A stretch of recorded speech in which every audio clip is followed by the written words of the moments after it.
He's the only single and childless frog in the world. Bolivia's frog named Romeo has finally met his partner. Romeo has lived for almost a decade at the Natural History Museum in Cochabamba and has life expectancy of about 15 years. I'm a pretty simple guy. I tend to keep to myself and love spending nights at home. I also love eating.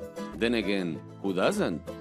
I put my hands in the water and started looking, then all of a sudden I caught a frog.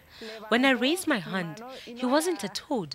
I saw his orange belly, which is one of the main characteristics of the Talmatobius uracari, the Romeo species, and I started screaming.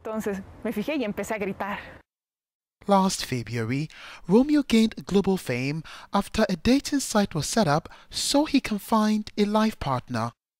Global Wildlife Conservation joined forces to raise funds in an attempt to explore Bolivian rivers to find him his perfect match. The expedition, which began in November last year, succeeded, and 5 other specimens were found, including 3 males and 2 females.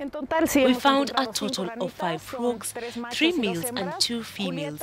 We chose Juliet for Romeo because she is the biggest. The other female is smaller. She's still young.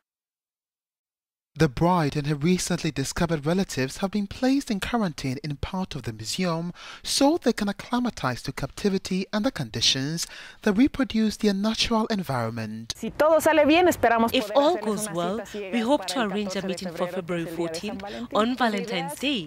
The idea is to find breeders for these frogs so that they can breed and their children can return to the wild.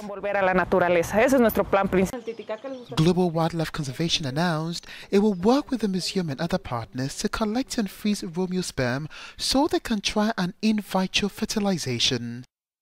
Climate change, the destruction of their habitat, pollution and disease have drastically reduced their numbers.